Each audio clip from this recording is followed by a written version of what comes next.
Et bonjour à tous, bienvenue sur Comment ça roule. Aujourd'hui, présentation de 7 Greenlight de ma collection.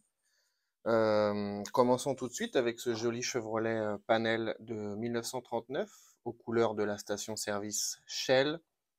Donc très joli livret jaune et rouge qui reprennent évidemment les couleurs de la station, de la compagnie. On a un très beau logo d'époque sur la porte. J'essaie de m'approcher avec...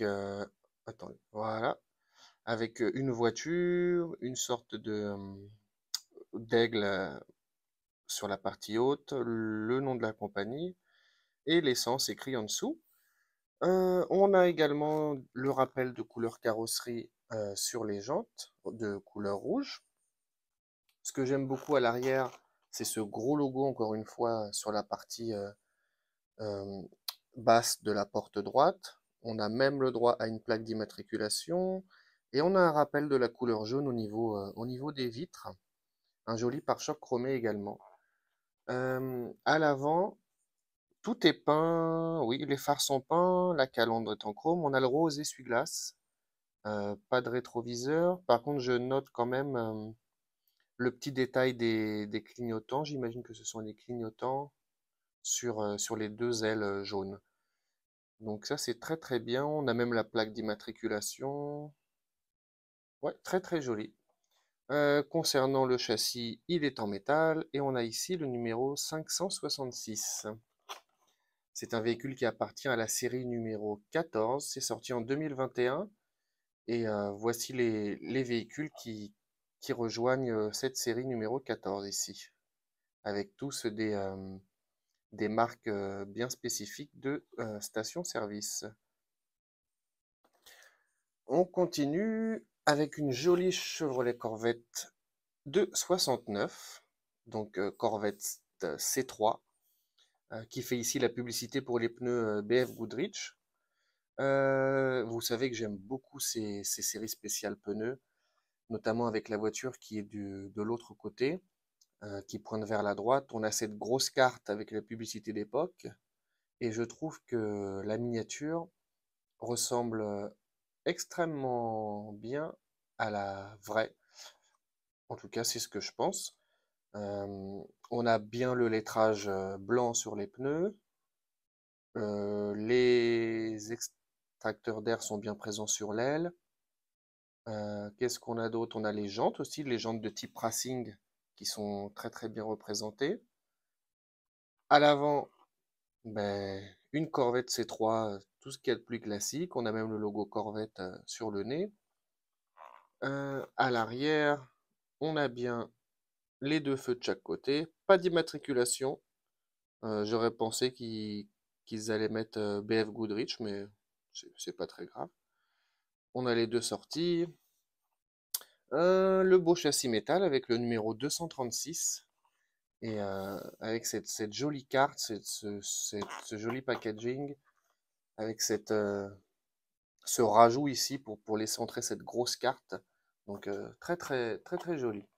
Et à l'arrière, les différentes marques de pneus avec les véhicules associés. Voilà. Et ça, c'est sorti en 2020. Voilà. Très jolie cette Corvette. On continue avec...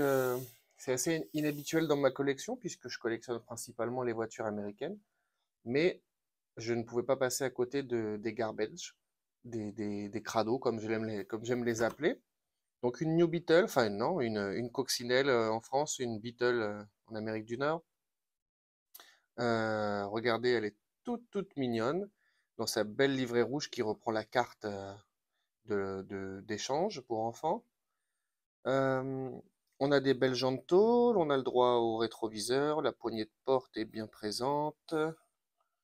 Derrière, on a le gros pare-choc avec sur la plaque Garbage Pail Skid, c'est écrit ici.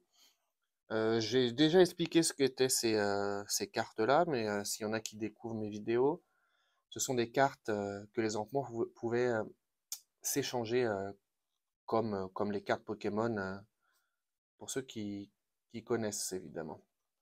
Donc voilà, vous aviez plein de cartes différentes avec des enfants un petit peu plus sales les uns que les autres. Et pas que des enfants d'ailleurs. Là, on a une voiture avec un arbre avec un arbre qui pourrait faire penser à Sequoia Park aux États-Unis, les gros séquoias géants. Et là, la voiture représentée une Beetle, une coccinelle. Donc voilà.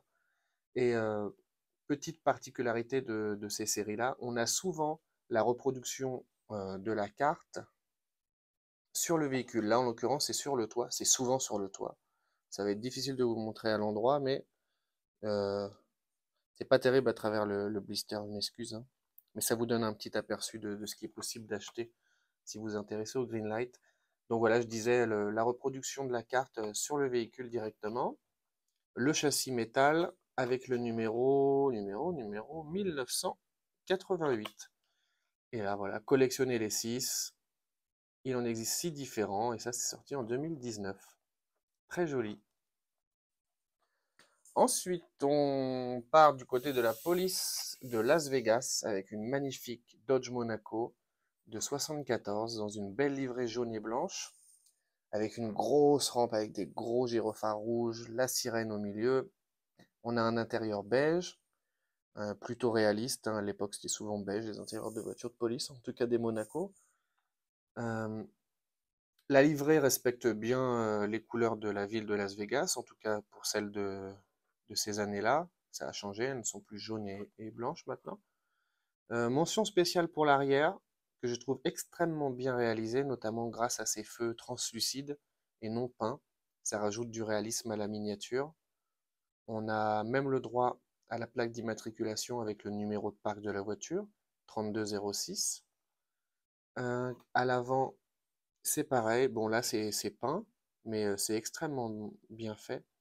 Et si vous regardez bien, si vous avez la possibilité de le voir d'ailleurs, on a encore le, le numéro au-dessus du phare, là. Alors, d'après ce que je vois moi à l'œil nu, ce serait plutôt écrit 001, si vous êtes d'accord avec moi. Là, on a bien le signe Dodge. Alors, pourquoi 001 et à l'arrière? Eh ben oui, 001. Alors, je ne sais pas pourquoi. Je ne sais pas à quoi correspond alors le 3286 comparé au 001. 3286 devrait être le numéro de parc, en tout cas le numéro de patrouille de la voiture, mais le 001, je ne sais pas. Pour le numéro, je ne l'ai pas trouvé, je suis désolé, mais c'est bien un châssis métal. Euh, Oui, non, je suis désolé, je l'ai pas trouvé. Donc ça fait partie de la série Haute Poursuite, hein. Et vous pouvez collectionner, par exemple, la Dodge Monaco, bah, c'est celle-ci. On a le Jeep de la police de l'autoroute de Californie. On a un autre Jeep Cherokee du NYPD, police de New York. Une Nissan GTR de Oceanside en Californie. Bon, je vais m'approcher. Un Ford Explorer de Starling et un Tao de 2021 de General Motors Fleet. Voilà. Donc voilà, très jolie cette Monaco. J'aime beaucoup. Ensuite, une Studebaker Commander Starliner, rien que ça, de 53. Euh, Très beau bleu, un bleu ciel sur la carrosserie, un bleu foncé sur le haut du toit, de jolis flancs blancs, de beaux enjoliveurs chromés. On a bien le logo Studebaker sur la partie arrière de la voiture, en tout cas sur le début de l'aile. Donc ça c'est fait pour la série Home Improvement. C'était, enfin, je crois qu'en français c'est Papa Bricole. En fait, pour ceux que ça intéresse, ce monsieur-là, il réalise une émission de télé, c'est un animateur télé, où vous savez, ils refont la maison des gens, ils rénovent la maison des gens, comme il existe plein d'émissions comme ça ici. Et, sauf que dans la vraie vie, il n'est pas du tout bricoleur, mais il aime bricoler. Et ses péripéties le mènent souvent dans des situations un peu délicates ou à l'hôpital. Donc c'est assez amusant. Donc revenons à la voiture. Studebaker, ils en ont fait pas mal un Greenlight. On a pour cette série, mais il y a aussi des modèles un peu plus classiques. Je dois en avoir quelques-uns que je vous montrerai. Mais ça reste une belle miniature. Derrière, classique, hein, Studebaker, le pare-choc chromé, les phares peints. Voilà. Il y a pas grand-chose à dire. Pas de numéro pour celle-ci, en tout cas, je ne l'ai pas trouvé. mais c'est bien un châssis métal. Et puis voilà, c'est sorti en 2019. Très très sympa, ce bi bleu. Ensuite, une très jolie Mercury Cougar XR7 Trans-Am Racer de 67, donc aux couleurs de Gulf, le pétrolier. Magnifique. Écoutez, ce qu'on va faire, c'est que je vais même pas m'attarder vraiment sur celle-ci, même si ça intéresse celle-ci. Elle est le numéro 6891. C'est la série 13. C'est sorti en 2021 et voici les véhicules qui intègrent cette série numéro 13. Pourquoi je ne vais pas m'attarder? Puisque je l'ai acheté en double, celle-ci, et je l'ai sorti de sa boîte. Ça va être plus sympa que derrière le blister. Donc on a les couleurs Gulf, bleu ciel, orange, partout sur la voiture. Numéro de voiture numéro 7, on l'a à l'arrière, on l'a à l'avant, sur la porte également. Mercury Cougar, marque et modèle. Des belles jantes Racing bleues. On a même, si on a la chance de le voir à la caméra, on a même une cage, comment ça s'appelle en français? Vous savez, un arceau de sécurité à l'intérieur. Ils ont poussé le détail. Je vous rappelle, on est sur du 1,64, hein, c'est quand même très bien fait. Enfin, les feux, on les voit pas, les phares, on ne les voit pas. Ils sont cachés derrière ces ouvrants. Par contre, on a, hop, un capot qui peut s'ouvrir, un moteur chromé, on a deux filtres à air de chaque côté, d'après ce que je peux voir. Enfin, je sais même pas si c'est des filtres à air, puisqu'ils devraient être au milieu, les filtres à air. Peut-être que sur ce modèle... Non, c'est les carburateurs ici. Bon, écoutez, je vais peut-être un peu loin, mais on distingue bien les pièces, le radiateur, la batterie. Tout est bien fait. Et une fois fermé, ouais, ça se ferme bien, c'est pas choquant. Souvent sur certaines voitures avec le capot qui s'ouvre, ça se ferme pas bien, ça reste comme ça. Mais celle-là, j'ai rien à dire. Concernant l'arrière, mention spéciale, hein, on a bien les feux translucides et non peints. Comme je disais, ça rajoute vraiment du cachet à la voiture. Et celle-ci, j'ai dû la faire tomber puisqu'elle a un petit éclat sur la partie droite du feu. Bon, elle ira dans son garage, là-bas ou là-bas. Et celle-ci, petit numéro 524. Enfin, petit numéro comparé à la 3800 et quelques de l'autre, c'est pas mal. Et ça roule plutôt bien. Celle-ci n'a pas les roues carrées. Et pour terminer, je vous propose une Volkswagen Type 181 de 73, édition rare, roue verte, châssis vert, de la série All Terrain. Alors les séries All Terrain sont connues pour avoir des grosses boîtes comparées à des plus classiques. Je vais vous montrer. On va reprendre la Mercury. Vous voyez, on va mettre celle-là à côté. Vous voyez, c'est vraiment plus gros, alors que la voiture n'est pas forcément grosse à l'intérieur. Donc concernant la voiture, une Volkswagen découvrable, 4 portes.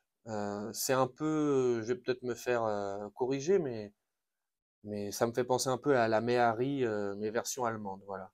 Donc on a une jolie livrée jaune avec un fondu bleu-vert pour les bandes capot et bas de caisse. Et celle-ci s'appelle The Thing, c'est la chose, voilà. Euh, Ça me fait aussi également penser à certains véhicules qu'utilisait l'armée allemande pendant la Seconde Guerre mondiale. Bon, là, on est en 73, mais je suis pas mal sûr que ce soit un dérivé de ces véhicules-là. On a bien une cage en cas de retournement, j'imagine. Un intérieur tout noir, on a les pare-soleil, la capote noire. Voilà, les pare-chocs sont en plastique, les feux sont peints. On a le droit même à un petit pare-buffle de taille réduite. Et j'ai la vague impression que le compartiment moteur, donc moteur arrière, s'ouvre. Voilà. Concernant le numéro, on a un petit numéro sur celle-ci. On a le numéro 170. Et c'est très léger, mais c'est un châssis métal, c'est écrit ici. Mais ça me fait toujours assez rire de voir des aussi grosses boîtes pour des si petites voitures. Donc All Terrain, donc les tout-terrains, série numéro blablabla, je n'ai pas l'info. Est-ce qu'on l'a là? Oui, voilà, série 14. C'est sorti en 2022 et voici les véhicules qui intègrent cette série. Donc, des véhicules récents et on a aussi du vieux. Bah, celle-ci est la plus vieille pour 73. Donc, très très sympa cette Volkswagen édition rare Green Machine. Écoutez, merci d'avoir regardé cette petite vidéo et puis on continue les présentations puisque j'ai encore beaucoup de stock à vous présenter. Merci.